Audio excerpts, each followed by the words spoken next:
Welcome to the Natasha Helfer Podcast. To help keep this podcast going, please consider donating at natashahelfer.com and share this episode. To watch the video of this podcast, you can subscribe to Natasha's channel on YouTube and follow her professional Facebook page at Natasha Helfer, LCMFT, CST-S. You can also find all her cool resources at natashahelfer.com. The information shared on this program is informational and should not be considered therapy.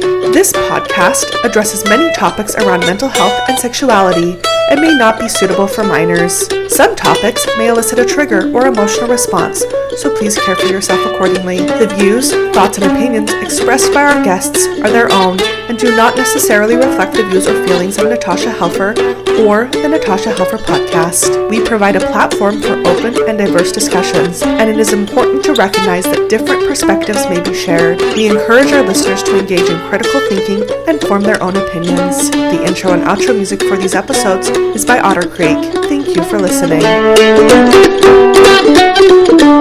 Welcome everyone to the Natasha Helfer Podcast series, Lucy in the Sky with Dinahs, where we talk about psychedelics, sex, and religion. How can we be having a better time than that? We would love to hear your comments and questions, so feel free to share in the different threads so we can address them either live, if you happen to be listening to us right now, or we will try to address questions in future sessions. So yeah, and then I think one of you gives a little disclaimer about what we're not about. Who's prepared to do that? Oh, I probably could make one up. Okay, so remember, Rossi, we're doing a disclaimer off the cuff that we aren't attorneys. We are not your personal therapists. We don't advocate illegal behavior activities. Get help if you need it. What else? Did we cover the gamut? I think that's a good gamut. Well, and especially because, people listen to this from, I'm sure, all different kinds of states, and all the different states have different rules and regulations around different types of psychedelics. And so what's legal here in Utah is definitely different in Colorado and Oregon and New York and everything. So anyway, just be aware of, take that all into account as you listen to us talk. But without further ado, and if any of you, if this is the first time that you're listening to the three of us, this is a series. So if you want to know what we're about and you want to hear more about our introductions and why we started and even the name of this series, go back to our episode 1 and we'll give you all of that information. So hi, welcome everyone. I'm so excited. I'm always so excited to be with y'all. Love my Amies. It's always going to be a good night when I'm like, oh, I got a podcast recording on the books, We do have some fun. Okay. Our topic for tonight is ketamine, in particular, because I did a kind of internal ketamine training for the folks in my practice, in my group practice at Symmetry Counseling. And although 99% of them were my providers, I invited Aimee Hef to come join me. And so she did. And so she was part of this kind of group experience. And it was your first time using ketamine. Did I pop your ketamine cherry? You did. It was so good, Natasha. I loved it. I was like, no one better that I would want to have popped my ketamine cherry than you. I loved it so much. So we thought, we've been, we can talk about all the different psychedelics, but tonight we're gonna focus primarily on ketamine. And I will say that this is probably the most legalized, psychedelic that we have access to. It's definitely legal here in Utah, and it's used in a variety of ways. There's lots of ketamine clinics that have popped up over the last, 5 years. And we'll talk a little bit too about kind of how people do that and the different ways you can go about considering having a ketamine experience, if that would be a good fit for you. So that's where I want to start. Anybody else have any starting thoughts or ideas before we turn it over to Aimee Hef? Okay. Let's just get right to it. Okay. Why don't you just express what your experience was, and then we'll weigh in. Okay. So I want to start by saying I really think that psychedelics have the most wonderful, beautiful little friendship love story. So I was thinking about this because I knew that we were going to talk about this, and I was getting all teary thinking about the experience. And so I was like, well, I think I'm going to be more personal on this little storytelling adventure than not, but it can't be ignored that psychedelics are so personal and so deeply soul like activating. And so I will probably get a little emotional talking about it, but I think it's been no secret, like in kind of a lot of the conversations, is that like when COVID hit, I really, really suffered from career burnout on a deep level that was like kind of took me by surprise. And I first even got into doing, like I was facilitated by Aimee when I first landed back in Utah after I moved from Washington, after I was in a real like hard place, like in my career, and kind of thinking like, I don't know if I can hold space anymore. I don't know if like this is a thing that I want to do. I don't know if I'm like therapist Aimee might like be dead with the COVID that swept the country. And my kids were from 2 to 10, and it was really rough. It was really just a perfect storm for me to have a really tough time. And so really me coming into psychedelics initially was kind of in this like therapist burnout space of secondary trauma as like I feel like an emotional first responder to kind of what the world crisis has been. And like even talking about this now, I can tell that like my therapist friends are in similar energy to where I was during the pandemic, which was just exhausted. I was exhausted. I was trying to hold a lot of emotions for a lot of people, and it's a hard job, and so I think I didn't know what to do with my secondary trauma that I had. And so initially, like psychedelics is what really helped me, I think, come to burn off some of that secondary trauma and my own trauma and be able to help release like the body keeps the score kind of energy that gets stuck inside of us as humans. And so initially, like just like Aimee and I had a long friendship going, and that it felt like just this like sacred net of holding of like, hey, like I held a lot of people and now it was my turn to kind of be held. And so then ketamine. So, I mean, then we get into like, okay, like lots of good experiences with that with Aimee. And I started doing facilitation training and like started to be like, hey, maybe this is a job that I would want to do. And maybe this is something that feels important to me. So this is like the last few years have been like me trying to just do like more of this like pioneering field of figuring out like, what does this look like? And how can I bridge what I was as a therapist into like possibly what this looks like in the facilitation, and how we can take best practices from the facilitation world, take ethics from that world, and bring it into like level up this space in ways that facilitators hold space. And so, I've actually like had like years where just I didn't have ketamine. I always tease that it was a sneaky little psychedelic that snuck in here, at least in Utah.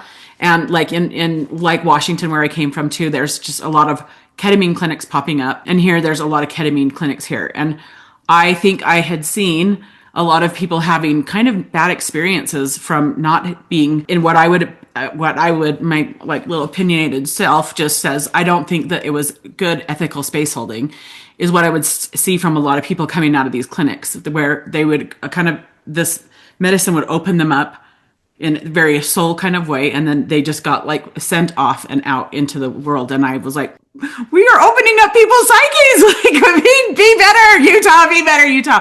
And it's so, and the fact that it's the wild, wild west, and it's like, well, what are we going to do? And so I would see a lot of people having some positive experiences from ketamine, but I'd also hear a lot about some negative experiences. So I think I was a little bit weary, and I was a little bit resentful of ketamine, because I was like, that sneaky little sister, like, like we have all these rules for all the other ones. And like that, like, a lot of people in the psychedelic world had tried really hard to get the FDA to approve MDMA, and that didn't get passed, and it was disappointing for a lot of people. And so I was like, ketamine, why ketamine? But like, and ketamine has a little bit of a hook. It gets people addicted. Like, so, and we think like Matthew Perry, he was quite a big person that, we grew up in our ether. Like if we're talking about friends, it's like, yeah, that number one friend right there, he lost his life to ketamine. And so it is something that we need to take seriously. And I was seeing people not do it safely. Okay. So then when, Natasha presented me with this opportunity to say, hey, like, and I trust Natasha a lot. And so I was like, all right, my little bratty self was like, okay, ketamine, I'm going to try you and see what you're all about. And so, but like, what I would like to say is that I went in, I was excited to do it. I was excited to see like, hey, what I do know is that the energy of every substance feels really differently. Like when I first tried psilocybin, it was different than cannabis, which was different than what MDMA feels like, which is different than LSD, which is different than all of like the energies of these different medicines out in the world that we have. And so I was kind of excited to be like, okay, ketamine. I had seen people abuse it and I was a little bit weary to do it. And so it was a perfect setting. So Natasha created a perfect setting. So I can highly recommend like the practitioners that are at Symmetry Solutions. And that is like good to see that they're doing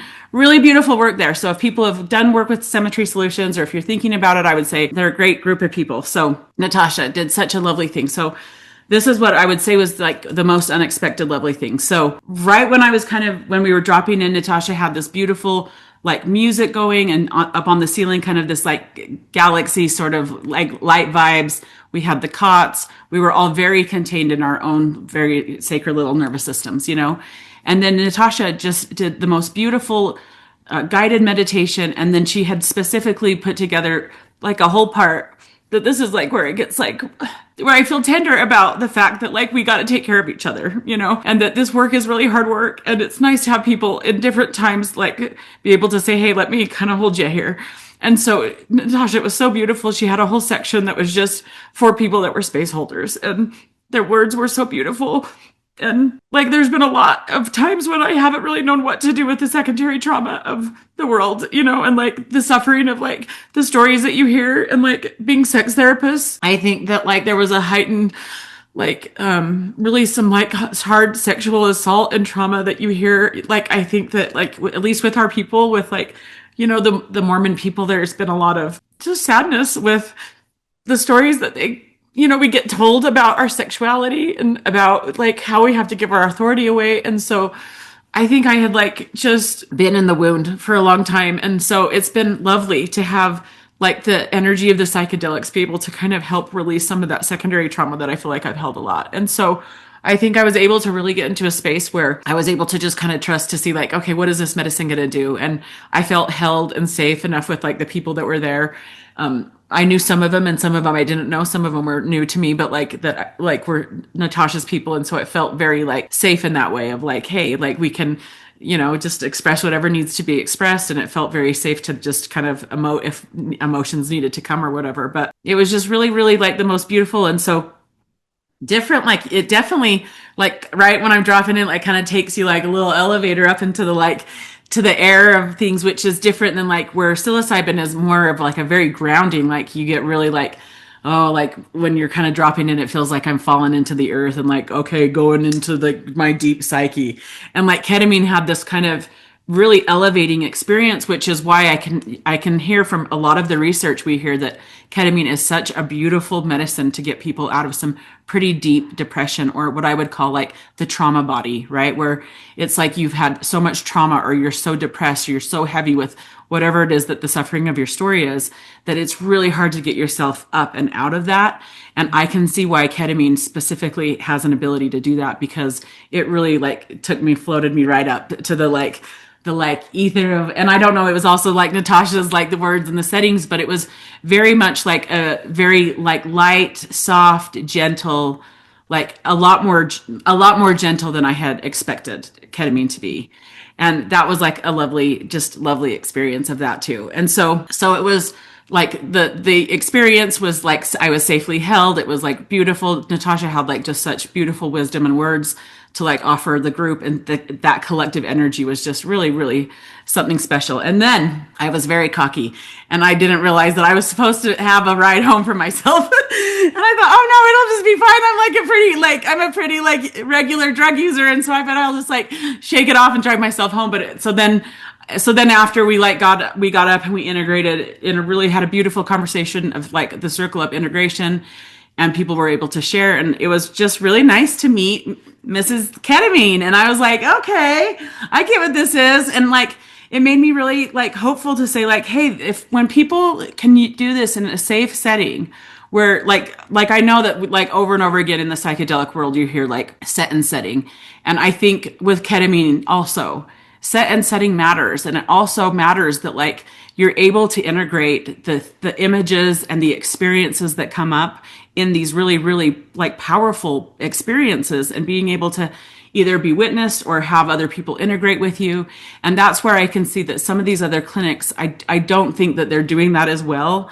And it leaves people vulnerable. And so I was happy that I didn't have a vulnerable, like where I could have a really positive experience meeting ketamine. And that made me feel really okay, ketamine, I don't have to be so mad at you. And so that was really nice. And then I do have to say the neuroplasticity of ketamine, I think is 24 to 48 hours, right? Aimee, Rossi?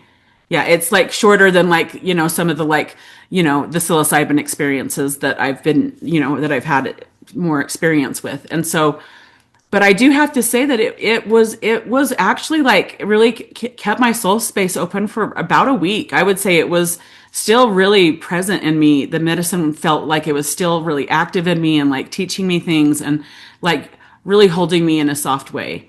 And so I have good things to say about ketamine. So overall, I popped my cherry and it was a good first time, everybody. So here's the thing. This is what I love to talk about: first time sex times. And I love to talk about first time drug times. So I'm your girl to be first timers, And so I have to say that I really have to say that I changed my mind about ketamine, because I do think I had a little bit more of suspicions about how are we doing this well and how is this rolling out in the different, at least this town, Salt Lake City. And so I think I was weary of trying ketamine. And I would say that no, I can see the benefits of ketamine in a lot of ways. And the biggest connection that I had where it was kind of no, we just need to be safe. We just need to make sure we're being really safe with these medicines. And I mean it.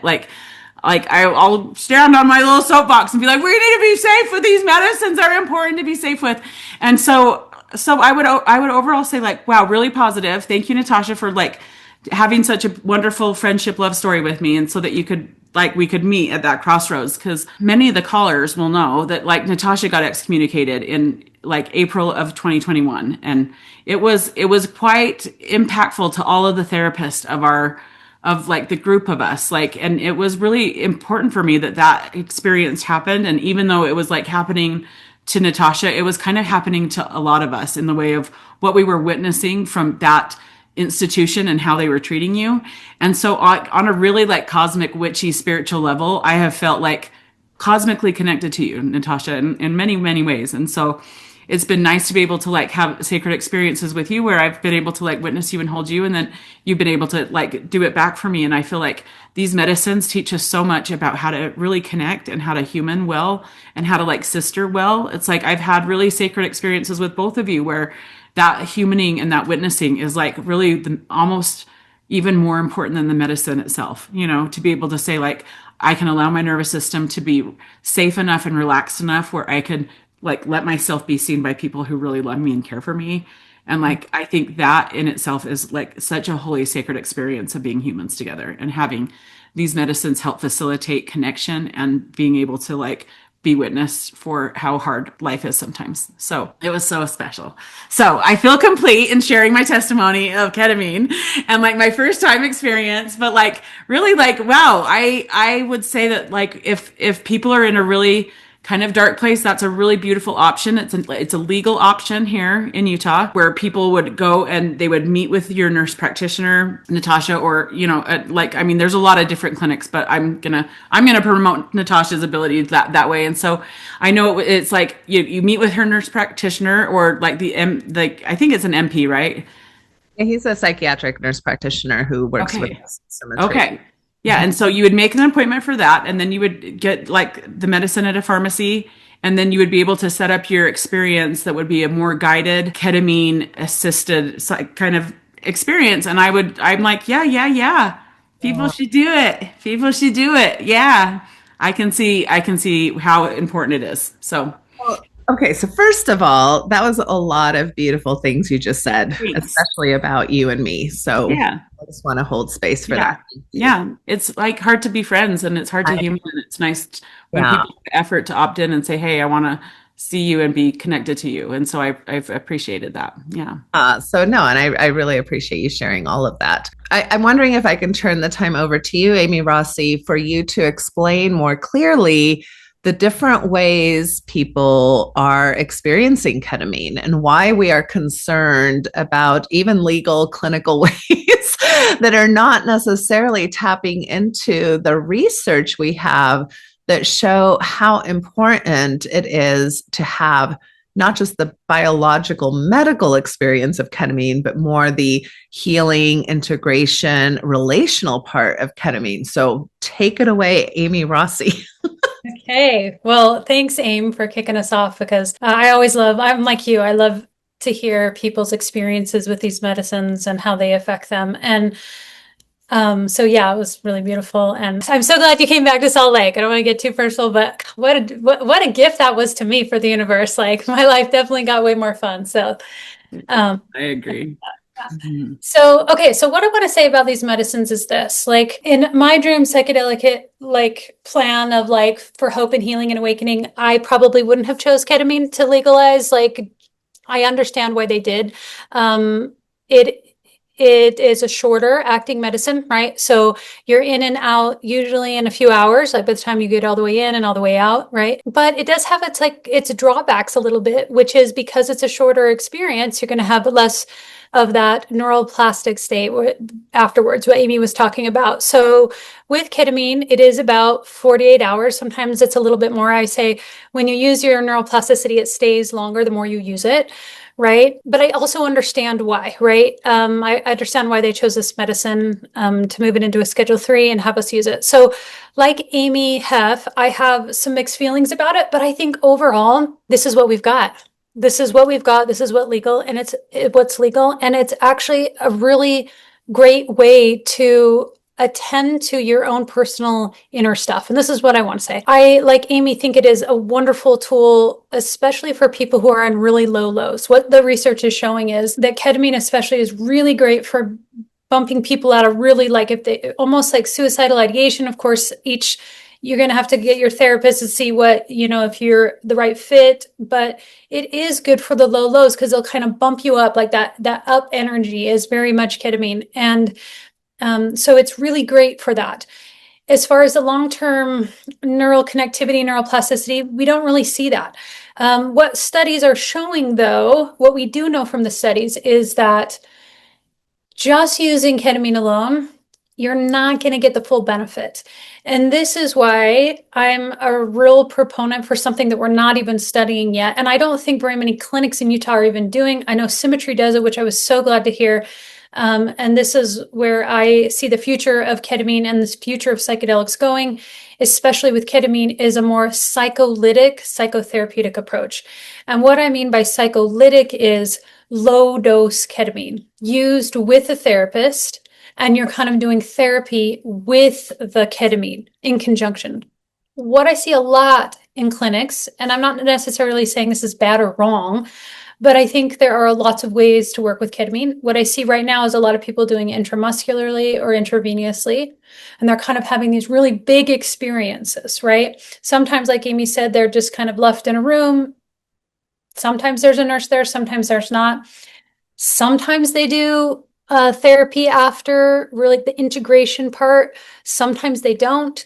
I know, I like to believe that there are good clinics out there doing good things, but the risk of doing a high dose ketamine session is sometimes you can get overdosed and get in what we call K-hole, which can be quite frightening, right? I've had people come to me who've worked with ketamine and have had experiences that then are traumatizing. And that's the last thing we want to be doing when someone is coming in to work on something like trauma, right? Or to work on different things. So I think psycholytic experiences is great for anyone who may be nervous about using psychedelics, or may just want a different approach where you're doing like a low dose, maybe with a troche, right?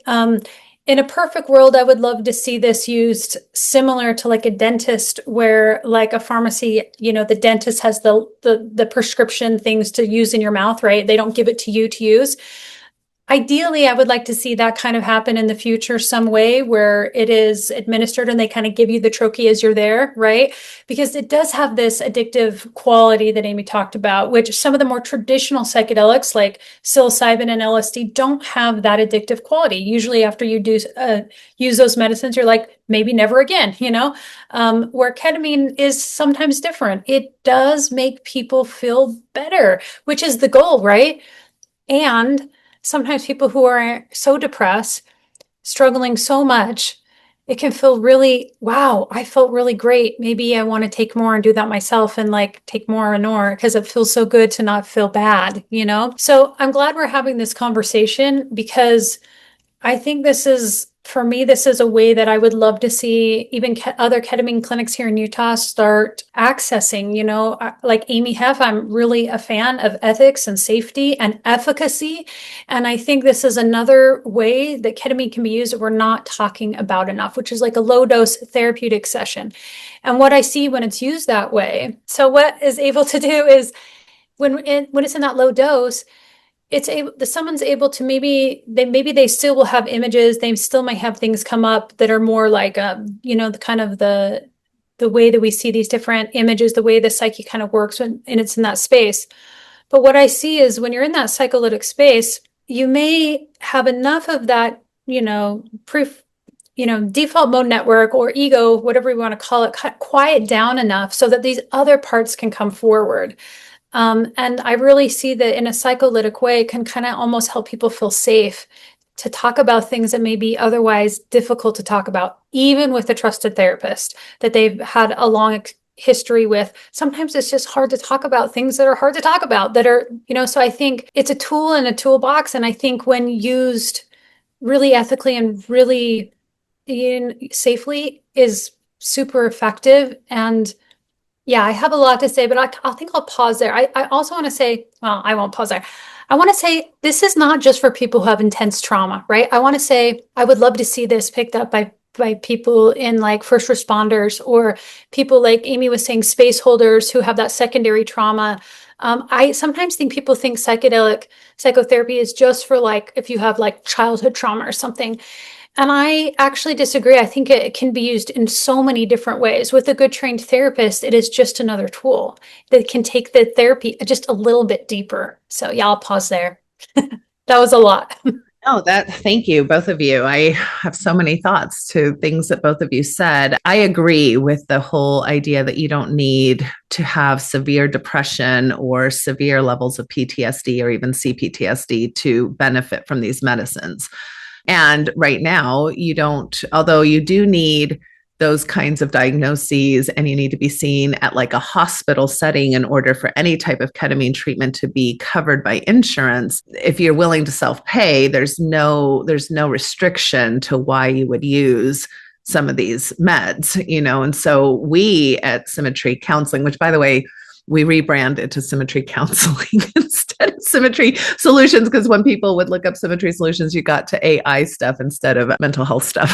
So anyway, but I digress. What we are finding is that so many people, for so many reasons, are really benefiting from this. Just basic life transitions. We work a lot at Symmetry with religious faith deconstruction, right? Or people who are trying to deal with sexual, like barriers. I don't have a history necessarily of childhood sexual trauma that I can remember, but why is it so hard for me to relax into orgasm, right? Or pleasure or arousal? And I believe we've all been psychologically sexually abused by our cultures, and especially in high demand religions, we did download a lot of negative messaging that I think really interrupted that pleasure development for us. And so even things like that can really be loosened. I almost feel like anything you feel kind of stuck on, anything you feel kind of like, why, even if I've changed my mind, why am I still feeling guilty after I masturbate, even though I no longer think it's a sin, or, things like that are not humongous trauma issues, but still are interfering with pleasure and wellness and satisfaction in life, can really benefit from this medicine. And we've had even people with OCD say that, after like the 4 to 8 sessions, that are kind of typically recommended for more of like treatment for diagnoses, they're finding relief in ways that they hadn't just with typical med management or even exposure therapy or, things of that nature. So I don't know yet if I have found an issue where it doesn't help.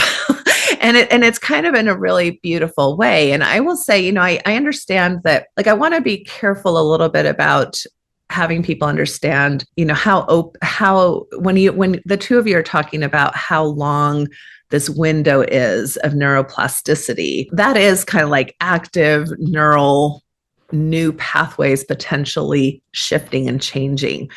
But within that window, if something shifts and changes, it has long lasting effects. So the first time I did ketamine, I went in with lots of intentions. And of course, I was thinking in the back of my mind, which is very normal to be afraid of something. And I was like, oh my gosh, I hope I don't think about the person who sexually abused me when I was a kid. So guess what I started thinking about as I drop into ketamine, right? And so I was like, oh no, this is not where I wanted to go. And yet with the journey, and I call it kind of the magic of ketamine medicine leading me, I came up with some symbology and some story and some kind of like metaphors that to this day, even though that window of neuroplasticity has definitely closed, I mean, I did this like 2 or 3 years ago, I still have a very different visceral reaction when I think of this person versus how I thought about them before. So it can really have long lasting effects in a way that just have been transformative for me. And I think, that I'm not the only one who's sharing this. And I think the same thing of, psilocybin and some of these other psychedelics, whatever benefits I reaped are fairly long lasting, because I remember, memory is such a important thing, both for healing and for trauma, right? So if we're kind of stuck remembering trauma, we're kind of revisiting trauma. If we're, kind of in a new space of being stuck with healing, wow, that's really powerful. So these medicines, even though we talk about these windows being different, I just want to reiterate that they have long lasting effects. And I think too, like, one thing I want to talk about that you mentioned, Aimee, Rossi, is we do notice that here in Utah, the typical clinical experience is going in with an IVIM, much higher doses of ketamine. Most people, couldn't even talk to you, even if you were there as a therapist and asking questions, they'd kind of be in a different, kind of subconscious space where they're not really going to be able to be verbal. And quite frankly, even spaces I've talked to, like University of Utah that has their own clinic, or they really don't emphasize integration even after, like, I think the ideal way that this medicine would be used according to the research is that you spend some time ahead of the medicine thinking about what is it that I want to getting kind of your energies into certain spaces, being intentional. Can't get too attached to your intentions because who knows where your brain is going to go, and that's fine. But at least you've done some of that, like, kind of pre-integration work, if we want to call it that. Then you sit with the medicines. I am in love with sitting with people with ketamine where they can talk to me.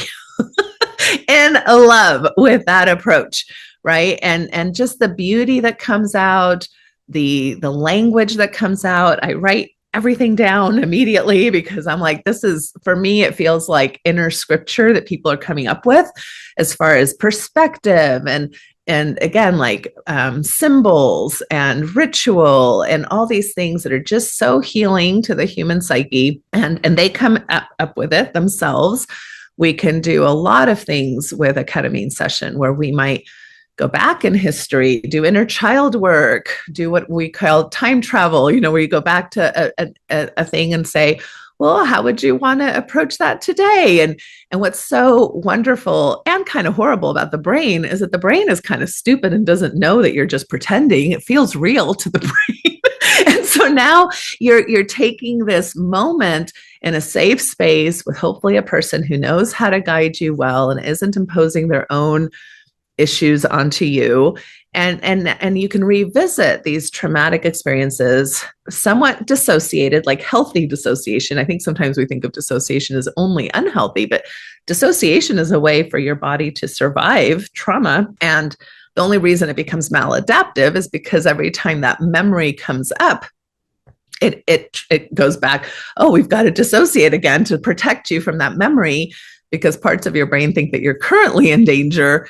And it really interrupts that pattern for folks. So I just find it beautiful, so healing, and quite frankly, I would say the one thing, I know you've talked about the concerns of ketamine, but one of the things that I've learned to really appreciate about ketamine is the shorter amount of time that people, it is more easily accessible. It's cheaper because you don't have to pay a guide to be with you for 6 or 8 hours. It's more like a 2-hour thing, especially for folks who are beginning. It's a nice entryway into understanding what it feels like to surrender to your inner psyche. I don't like to say surrender to ketamine. What you're doing is you're surrendering to your inner psyche with any of these psychedelics. That's what you're doing. You're just finding out more about yourself. And I think it's soft. It's soft in some ways, like you mentioned, Aimee, Hef, with the dissociation.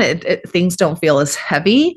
Things don't feel as traumatic. And as somebody who's done a lot of trauma work, although I don't do EMDR and ART and some of those, even when I hear about those experiences with EMDR and ART, which I think are fabulous, but they tend to be heavier work, harder work. And when you're already dealing with trauma and then you have to do hard things to deal with your trauma, it just feels so unfair, right? This is just a softer landing. And I was speaking with a client today who was like, well, maybe I'll try cannabis and, as a precursor to ketamine. And quite frankly, my experience, although I have found ways to really, use cannabis well, and I know Aimee Hef, you're a super big fan of cannabis. For me, at first, cannabis was a bit of a roller coaster ride, finding the right dose. Sometimes, it piqued my anxiety instead of my pleasure. And so it was a bit of a journey to find the ways cannabis would be most effective for healing properties in my life. And I felt like ketamine was just very easy flow, easy going. And especially with, like you mentioned, Aimee, Rossi, with the psycholytic effect, much less risk of any type of K-hole or over, things. So I think it's a wonderful option, especially like we're all really talking about when it's done ethically in a well-trained space, and with people who have done their own work, right? People who have done their own work. And I do want to say that right now, there are no regulations for being a ketamine guide. 0. Anybody can call themselves a ketamine guide. So we have the same issue like we do with coaches, right? You have amazing coaches. 2 or 3 of them work on my own team. You have incredible guides, right? That are not necessarily trained, licensed psychotherapists, and have really done a lot of their own work and have done their own training. But then you get these folks who just kind of believe that because they've had an experience, that then they're equipped to have an experience for everybody else. They haven't been trained in ethics. They haven't been trained in holding space, especially for trauma survivors. They impose a lot of their own beliefs and projections because they haven't done the work to understand countertransference and all these things. And yeah, we hear kind of horror stories around that. From as simple as like imposing a belief system to sexual assault with guides and people who are just really holding horrific containers for people. So this is part of why these medicines sometimes get a bad rap, as I think because the facilitators are not always the people who should be facilitating, and there's no regulation. So I tell my providers are usually like, okay, what training do we need to do? And what do we? I'm like, well, you don't have to do anything. Now, granted, we're not going to do it that way. We are going to give you training, but literally you don't have to do anything to call yourself a ketamine guide in the state of Utah. and in most states. So, all right, that's my little spiel. Who has things they want to talk about? Yeah, I mean, I just want to echo the fact that it is important to have people being well trained and being able to know the advanced level of how to deal with people that are in trauma and in trauma body and to do all the things. So I feel passionately about that also. So amen, girl. That's what I want to say. Amen. Yeah. Any other thoughts from you, Aimee, Rossi? Yeah, I just wanted to also say that, yeah, studies are showing, just like you said, that these medicines, how they work is they really do. I love the word that you used was soften. The word I often use when I'm teaching and stuff is, they create space. So sometimes the psyche can be very neurotic or very like one-sided or very rigid in its thought patterns or its behaviors, and I think these medicines can come in and they kind of like create this different way of seeing. And I think that's the power of psychedelics. Any kind of psychedelic is they are visionary medicines. They literally help you see things from a different perspective. With the neural connectivity and the neural plasticity, it literally forces different parts of the brain to activate and step forward. And usually what we see, I mean, we don't really know, we're still studying, right? But I think it's more of that right side of the brain, right? Which is generally like big picture side of the brain. And so what you're talking about with the symbols, the image, the metaphor, that's, unconscious psyche stuff where it's like we can come in and see things from a different way, a different perspective. That's why we see everything from like OCD to eating disorders to depression to people are like, wow, it works for so many things. That's because you come to whatever you're coming to it with. And as Natasha said, you're setting an intention, right? Then you're going in, you're having this experience, and then you have a trained facilitator or therapist who can work with those images that can really say, what does this mean for you? How are you understanding this? What does this mean going forward? And the power of these medicines is it's like your own psyche is going to tell you the way forward. And that's extremely powerful. It's priceless in a way to allow your own self to tell you the way forward, right? Of course, I think we always need support. And this is what we get back to in ethics is, having a facilitator there, because I think there are some programs you can just do it at home by yourself. And I think, I want to speak to that for a minute because I think it's really important part of our healing to be witnessed. And I think in my own psychedelic experiences, especially to have been witnessed, because I think sometimes the images and things that come up are so like, sometimes even after you can question, did that happen? Did that happen? It's important to be witnessed. I think it is healing to be witnessed. And I think it pressures safety when there is guardrails or there's people holding you accountable. But yeah, I just wanted to say that I think the beauty of these medicines is that they really are powerful and that they help you to see things from different perspectives. And sometimes we get one-sided. Sometimes we get rigid in the way that we think or believe. And it's like, it's another tool. Like it really is a powerful tool because it's helping you access a deeper part of your own self. And so I just wanted to toss that into the conversation and say that, I have a lot of hope for where things are going. It is disconcerting that there's not more guardrails. I would love to see that happen. And I understand that the moment that you make a rule, like someone's going to cross it, like people are already crossing it, and there's no boundaries, right? But I think when we say, hey, these are best practices, we start having conversations around it, then it pressures everybody to behave better, more ethically, and not just from a clinical lens, but how are other traditions using these medicines? Like what is the best way, best practices? Let's have the conversations. Let's talk about it. What is the best way to do it? And then we pressure ourselves and each other to be, safer in the space, I think, and more effective, honestly. Yeah, I agree. Say something too, because like even in that ketamine experience, it was so sweet because even though like you're setting the setting for me, Natasha, and you're doing the guided thing, at the end of the day, it was me that was like having a connection with my own little soul self, and I've been going through a lot of transitions, and it was so nice to just be in that like soft space. Like soft is such a good word.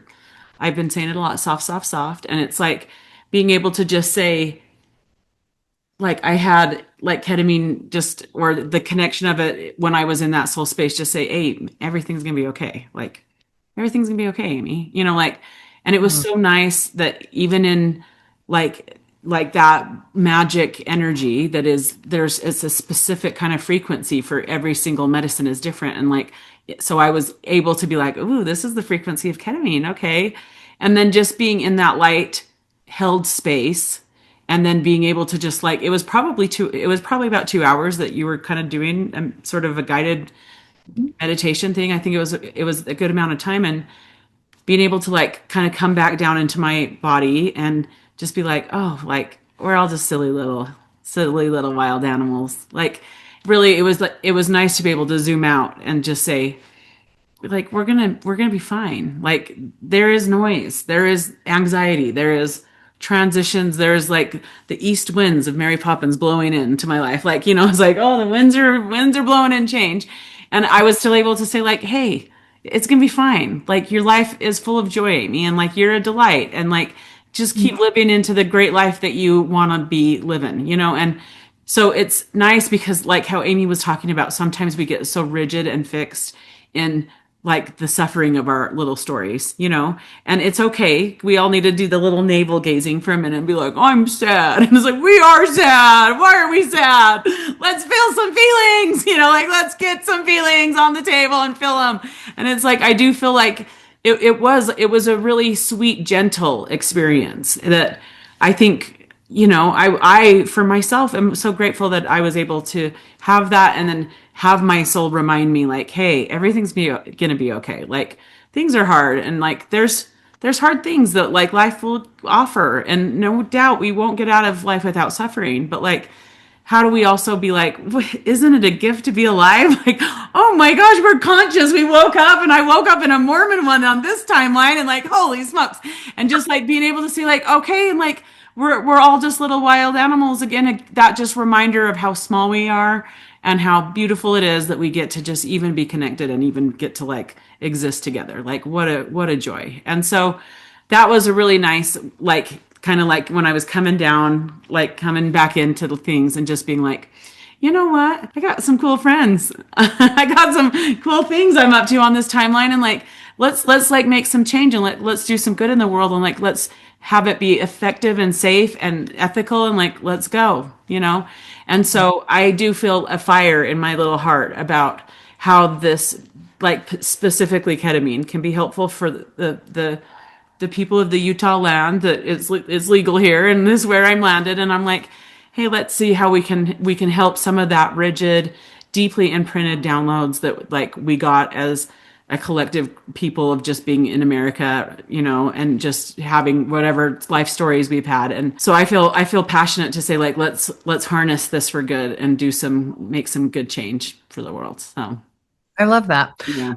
I'm planning on actually holding some general groups this year for ketamine, with the next one coming up on March 21st. So can you speak to kind of the differences between sitting individually and also sitting in a group? And I think, for one, it's more cost effective. And that's one of the reasons I want to hold groups, is just making it easier for people who can't afford the one-on-one.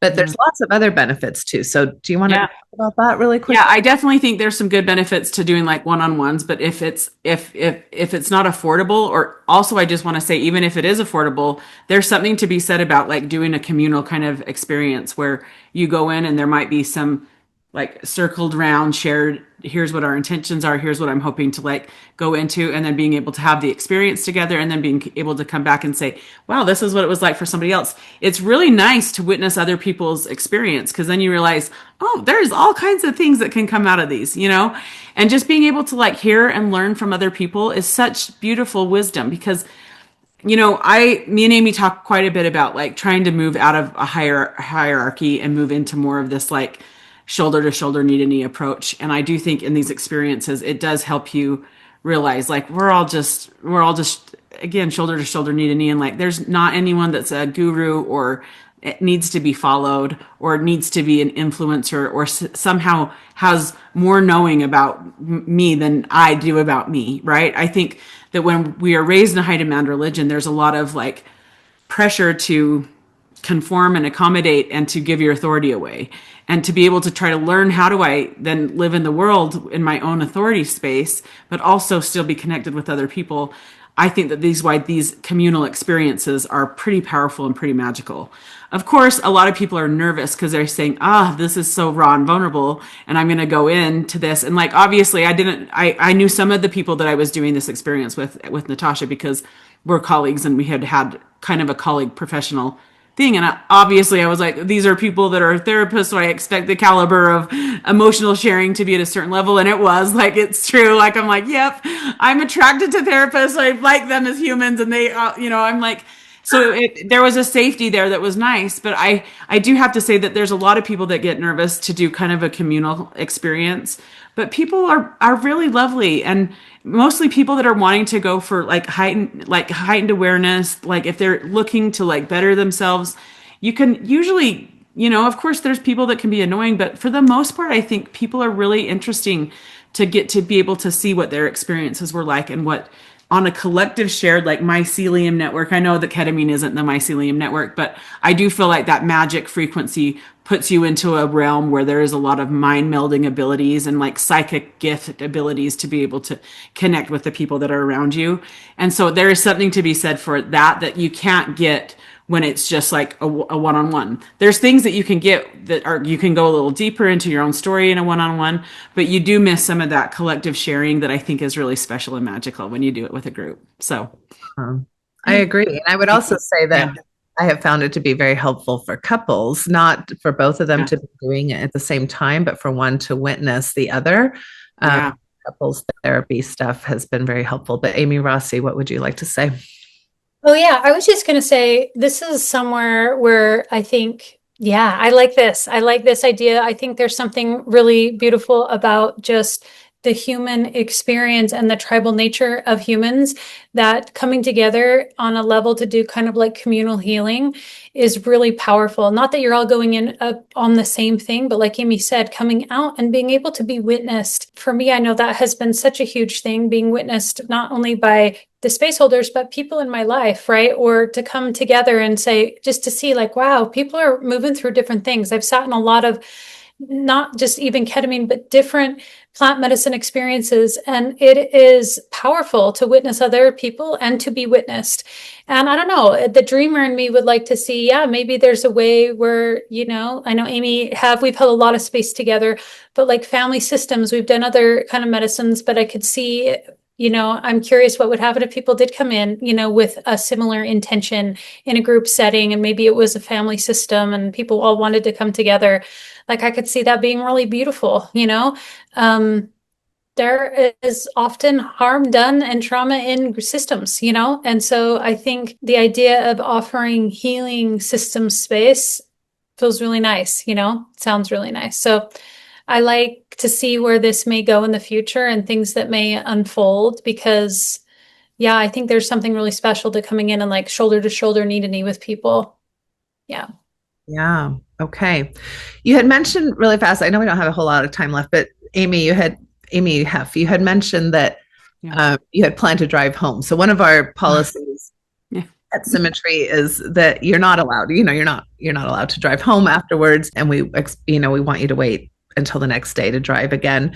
Tell me a little bit more, because it seemed like you went down that road, but then you didn't finish it. So what did you learn about that? I mean, definitely like I was forcing you to drive home with me. It was I'm so glad, because I was really like, I can just sit here until I feel like I can be ready to drive. But that it was so nice of you to take me home. But I do think that like that's where I don't want to undersell how big of experiences these are. And like even with ketamine, I think I hadn't expected it to be such a big experience, because it was only 2 hours or something. Like, I don't know. I was like, I am very familiar with cannabis. And so like, I know that like, okay, I know there's a point when I could drive, even if like I've been doing cannabis, like I know what the point is. But I was cocky and thinking like, oh, okay, I'm going to just drive myself home. No, I could have not driven myself home at all. No. And so I would have to say that like, plan on it being a very big experience if someone is genuinely interested in it. Like, like, it's going to be like, take some time off like that for the next day to kind of really let yourself be in that, open space. Because the truth is, like, you open yourself up like that, and it's not like it just zips it back up and like you're done. Like, no, it was like still activating in me for like a while after. And so it was nice for me to just like have Natasha just drive me home and listen to me talk the whole way. And I was like, and I was like getting angry about things and stuff. And I was like, okay, like this, I was like, I'm glad you drove me home. Maybe I would have just like, so there was a lot of emotion that was still there that was like, hey man, like, it wasn't done with just the 2 hours that it ended and we had like closed up the little circle. It was like, no, it was still very much alive in me. And so that's where you get to do a lot of beautiful shifts inside of your wiring. This is where I don't know. I know that psilocybin has so much science around the rewiring, and I don't know the science about ketamine as much because I'm less like skilled with it, and it hasn't been necessarily like my medicine that I've been using a lot. So just even that first experience was me just being like, okay, what is the frequency of this? And like, how is this going to like land for the next couple days? And that's why I would just say it was beautiful. It was its own thing. It was its own energy, and it was its own experience. But I would just have to say that, like, I was really pleased with it. And I was really, I think, surprised a little bit, because I think I had thought, I don't think ketamine's going to be as powerful for me as some of the other psychedelic experiences that I've had. And like, no, it was, she was so sweet. And so, so overall, I was like very, very, like, I think not that you go in with, you don't think you have expectations, but then you realize that you do have expectations, right? Which is true for a lot of things in life. And so I was trying to just go in and just saying like, hey, ketamine, I'm going to meet you for the first time. Like, hi girl, like, what are you, And it was just really, it was a lot sweeter and softer than I had thought. So yeah. So Natasha, thank you for like really creating and curating an experience that felt very like customized to me, even though I know you were doing it for your practitioners. I was like, this feels like just for me. Isn't that nice of Natasha to do that for me?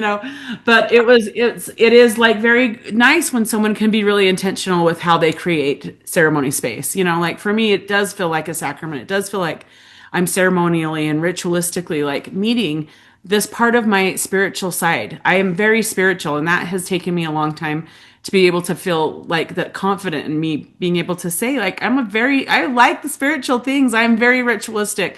I love ceremony. I didn't like the things that I was expected to do in a different time in my life around ritual. And so these medicine and these experiences have really brought back a lot of remembering and a lot of ritual to my soul. And it's been nice to meet my little spiritual self again and realize I am a seeker. I like spiritual things. Like, I'm a little like, let's talk about consciousness and what happens after we die and the great mystery of it all. And like, is there near-death experiences? And can we talk to people that are dead in the past? And like, it's fun to explore all those kind of things. And I love it. And so it's nice to have landed here and to be able to say, I really am a spiritual person, and I like my spirit, and I like my vibration of life force. And I've just been really grateful to have these medicines bring really sacred experiences for me. So, yeah. I love that. Yeah. Okay, so a few things. Aimee, Rossi, you had mentioned that sometimes people do this at home, and I know that there's like some online medication companies that will send you ketamine at home.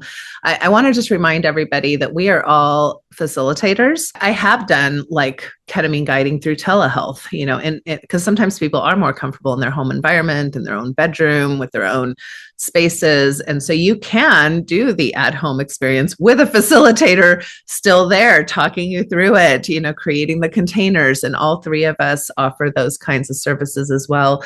If somebody, I'm not sure we've done this before very well, but if somebody wants to reach out to either one of you, as hey, I really like your personality, or I've been listening to you, how do they get a hold of each of you to potentially look at having you facilitate any one of these things with them? Well, I'm glad you asked. Yeah, we've never really talked about this. Well, I will say this, my preferred way of holding space is with Aimee Hef. We do a lot of space holding together, and it is kind of like we call ourselves the Dinahs. We also hold space separately too. And but that's a good question. So I don't have a website or anything. I mostly just do things through word of mouth, but I do have an Instagram. My professional kind of more Instagram is Messages from the Medicine. And that's where I don't talk a lot about work, but I do share like poetry, thoughts about what I'm working on my dissertation, things here and there. I also have a personal Instagram. That's probably the best way to get a hold of me. But yeah, as we were talking, I kept thinking, gosh, Aimee and I should maybe do some things at Symmetry Counseling, like offer groups or different things, because it would be a way for people to access, or even all three of us, right? I know we're going to talk about something that we've kind of been dreaming up and brewing, but that's how you can get a hold of me, is Instagram at Messages from the Medicine, or my personal one is Aimee Rossi. So okay, so at Messages of the Medicine, or at Aimee Rossi on Instagram. At Messages from the Medicine. Yeah. Messages from the Medicine. The medicine. Okay, I want to change that. From the medicine, not of the medicine. From the medicine. Okay. And then what about you, Aimee Hef? Yep. I'm doing relationship consulting from my office in Bountiful, and that's in Utah. And then I also do like relationship consulting, like on video too, if people, from other states are interested in more relationship consulting. I have my marriage and family therapy history, and then my sex therapy. I was an asex sex therapist for years. And so, but now I'm just kind of more going into the consulting place for that. If people are interested in like these experiences, like Aimee said, we are very much like to do ceremony together, and we're very interested in like cousins, mother child, mother daughter, like your favorite girlfriends do a girls trip together, and like you want to do these, you want to have a container with the Dinahs, like this is the kind of stuff. Sisters, like we've done a lot of we did like an uncle and nephew container, and so we really like to do those kind of like families. I love the family system stuff, and Aimee loves the like interesting psyches, And so yeah, and so we like you bring the systems, and then I come in with like the depth psychology stuff. So it's kind of the head and the heart a lot. And the head and the heart. And so I'm on Instagram, Aimee Hef. You can find me on Instagram. And so if you wanted to reach out there, you could definitely reach me there. Is that Aimee like AIMME? Yeah, like the Aimee instead of the Aimer. So I spell it AIMEE. And then my last name, Hef, is just HEFF. Yeah. All right. So that's how you can reach them. And most of you know how to reach me at Symmetry Counseling. And then our little teaser that we're going to put out. So the three of us decided that we are going to be, what's the word? Where we're going to be like big, what's the word? Audacious. We're going to be audacious. The audacity of us. We're going to be audacious. So excited about being audacious. And this is, because a lot of, I've been so interested in so many different trainings, and I've been to some trainings. There's, MAPS, and there's California Institute of Psychedelics. And there's there's a lot of really great programs out there. And yet we find some things missing from these types of experiences. Sometimes it's just how much expectation there is of the practitioner to sit with the medicine themselves, which we think is a really important part if you're going to do this work. I think Aimee Rossi brings a really interesting, super fascinating depth psychology lens that is oftentimes missing in these kinds of trainings. Both Aimee Hef and I bring, this huge world of sexuality that is totally missing from these trainings. And then all three of us bring the spirituality, religious trauma kind of lens as well. That is, even though this is a very spiritual practice, it's not usually touted as such. And also people are coming from their own religious and spiritual backgrounds, and that's not always, so we are going to come up with our own training. That's the audacity. And so we are, and we hope to, and it's not going to be like a one-day training. It's really going to be a container where it's going to be about 3 months long. There's going to be educational pieces of it where we meet weekly for educational CEs. And it's also going to have experiential, like I think 2 weekends. We said we're going to do some experiential things. So it's going to be, I think, did we come up with like how many CEs this is going to be? Like, we're hoping around 40. I think we said 40 CEs. Yeah. Okay. So plenty of CEs. We're also going to incorporate ethics into the CE program, which isn't always approached either. So what else do the two of you want to say about why this is going to be so awesome and what we're so excited about? Well, I think we're really smart and we're really fun and we really care a lot. And so I've been to also a lot of trainings and I've been to a lot of CEs in my life. And I really trust me to want to create a very educational yet very fun learning experience where we can make the level of like this profession, we can raise it up. And when I really believe like when the tide rises, all boats like rise too. And so that is a very collective energy that I'm saying, hey, if we can all do better, we're all going to do better. And I feel really passionately that the three of us, our little smart minds and our little spicy souls, are creating something very like worthwhile to people, particularly like people that are therapists or that have a lot of years of space holding in whatever capacity. And I'm very confident in what we're creating. So I would give it my gold star. Yeah. Amy, Rossi, what would you say? Well, I echo what everybody else said. I think for me, when I was doing research about what was out there already, I decided that I think, as far as I'm aware, I don't know that there's another ketamine training program in Utah that offers CEs. So that's something that's going to be different. I don't know of another ketamine training program that offers a depth-oriented perspective, which is the school that I was trained in, which is the psychology of the unconscious, which is like symbol, image, metaphor, and then also the systems that you both come from, the systems kind of view, and sex therapy lens, and obviously the religious trauma lens. So we're coming in with something I think really special, really unique, that will also be experiential, which is a piece some of these bigger programs that I've seen, some of the national programs are missing the experiential piece, where we're hoping to have a more is it called didactic, where you get to be both client and facilitator and really have that experience of actually facilitating. So when you leave, you're not like, you've already done it. You know what it's like. You have the experience.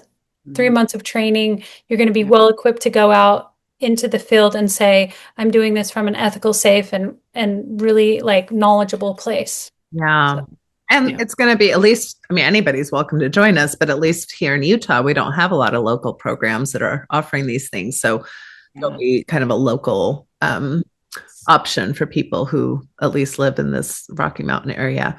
I'm very excited about it. We plan to announce it more in detail in February. We plan for our first cohort to be in the fall, and then we'll have a second cohort in probably starting January of 2027. And so we'll probably announce 2 or 3 cohorts. So those of you who are interested can plan ahead, and it'll probably land somewhere. I hate to even say this prematurely because I don't know that we've figured out all the finances. Probably somewhere in the $2,500 to $3,500 range for this type of training, which again is not cheap. At the same time, it's not as expensive as some of the more national ones that I think are, quite frankly, in my opinion, a bit overpriced for. Ours will be better. So if you're interested in that, go to learnreligiontherapy.com. Sign up, because we've already done some CEs through that platform around these topics. There is one free CE for anybody who's wanting to know a little bit more about this from kind of like a clinical lens. And we plan for this program to be, for obviously mental health providers, for nurse practitioners, for facilitators who are wanting to be ethical guides, anyone who's interested in kind of facilitation work. So stay tuned for more information. Yes. And in the meantime, we hope that we've given you something to think about if you've never tried ketamine, or if you have, how does what we're saying, kind of match your experience, especially if you did it more in kind of the biological, medical format versus more the psycholytic format. And I haven't had one person come through our office yet who says that they preferred the medical approach over this therapeutic approach. So I'm really glad to get that feedback from some clients. So, okay. Any final thoughts? Just 5 stars from me. Would come again. I love it. All right. Aimee, Rossi, any final thoughts from you? No, I love it. I'm glad we're having these conversations. I always say that just having the dialogue, pressures, safety pressures, everybody to be better, show up better. And I love to hear that. My eyes love to see it. So thanks for having us. Okay. Well, thank you, everybody. Have a great night. And until next time, we'll see you later. Bye.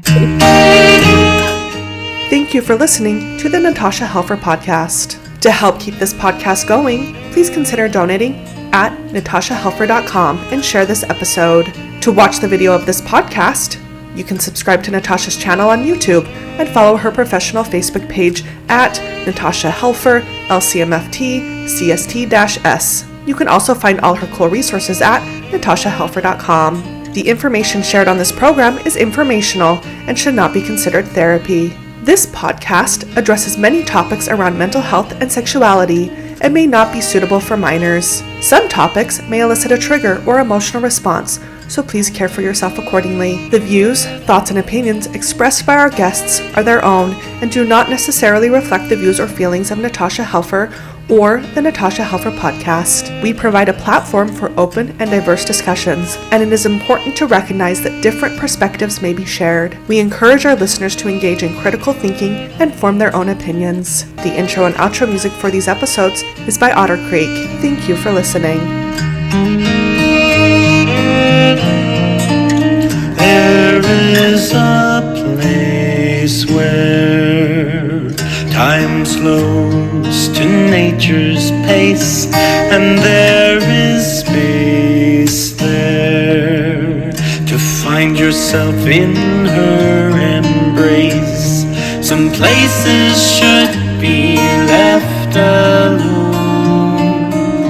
Naho tishki say the Navajo, so we can always go to the homeland of the heart.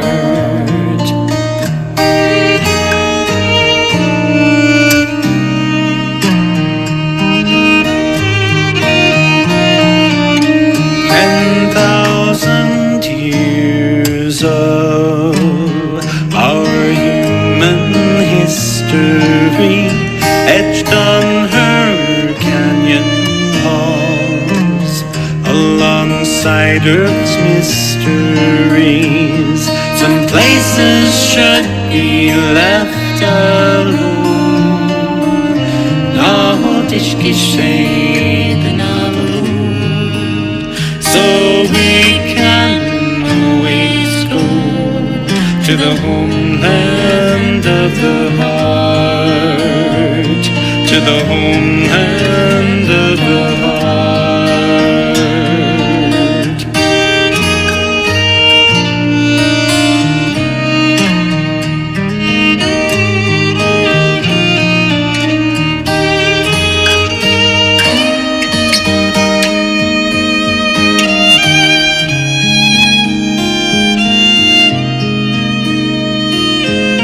Deep in our cities, we sleep without her stars, yet still her presence sustains us from afar. Some places should be left alone.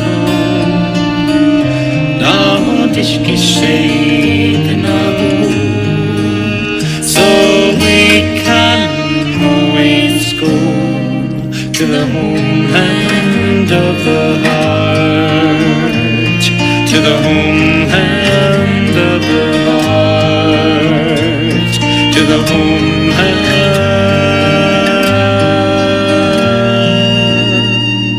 of the heart.